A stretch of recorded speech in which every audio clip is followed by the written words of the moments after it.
তারা সঠিক কাজটা করেছেন, তারা সত্যিকারের দেশপ্রেম দেখিয়েছেন। এইটা আমি জানি না বর্তমান সরকার তাদের মতো কাজ করছেন, আমি জানি না, আমার মনে হয় না সিদ্ধান্তহীনতা বা কিছু। তবে যেটা হতে পারে যে সরকারের পরিধিটা ছোট, তাদের অভিজ্ঞতা সরকার পরিচালনায় মানে অলমোস্ট জিরো। সো ওনারা ঝামেলার একটা জায়গায় এসে স্বচ্ছ সুন্দর সচ্ছলভাবে সরকার পরিচালনা করতে পারবেন, এইটা বাস্তবিক চিন্তা না। সো হয়তো সেই কারণে ওনারা কিছু দূর হোঁচট খাচ্ছেন সরকার পরিচালনায়।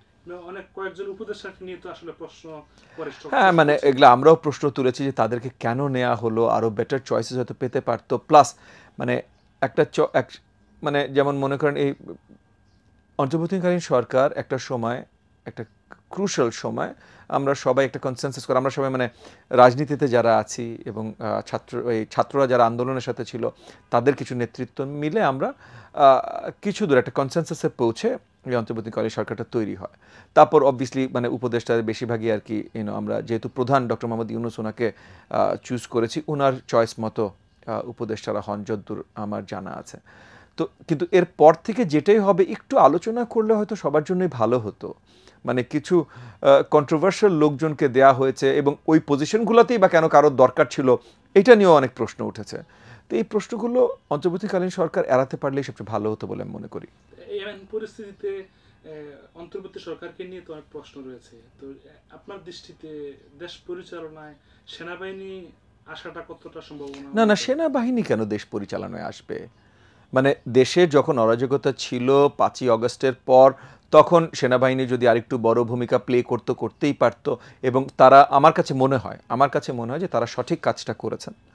তারা সত্যিকারের দেশপ্রেম দেখিয়েছেন যে আর্মি মিলিটারি ফোর্সেসের কাজ দেশের প্রতিরক্ষা, দেশ পরিচালনা না। দেশ পরিচালনা আমরা পলিটিক্যাল ইউনিটের হাতেই তুলে দিতে চাই। এবং সেই আঙ্গিকে আসলে এইসব আলোচনা খুবই খুবই দুঃখজনক আলোচনা। আপনি যে আলোচনাটা শুরু করতে চেষ্টা করলেন এটা অত্যন্ত দুঃখজনক। যেটা প্রয়োজন হলো সঠিক একটা নির্বাচন হয়ে জনগণের সরকারের হাতে সরকার পরিচালনা তুলে দেওয়া। সম্প্রতি ডক্টর ইউনূস একটা ইন্টারভিউতে অনেকে বলছে যে অভিমান করে বলছে যদি সংস্কার না চান তাহলে নির্বাচন দিয়ে চলে যাব। হ্যাঁ, মানে এটা অভিমানের কথা না, ওনার কাজই নির্বাচন দেওয়ার, এবং আমি শিওর উনি নির্বাচন দেবেন। আমার মনে হয় না এটা মানে লোকজন কে কিসের ভিতরে কি রিড ইন করে সেটা জানি না। আর সংস্কার অলরেডি চলছে এবং চলতে থাকবে। সংস্কার সবসময় একটা চলমান পদ্ধতি। আপনি কি মনে করেন একজন রাজনীতিবিদ হিসেবে যে অচিরে নির্বাচনটা হয়ে গেলে সংকট কেটে যাবে? আমি কোনো সংকট সহজে কাটবে না, তবে সংকট অতিক্রম করার জন্য আমাদের শক্ত সরকার দরকার, এবং শক্ত সরকার একটা নির্বাচিত সরকার ছাড়া হওয়া সম্ভব না।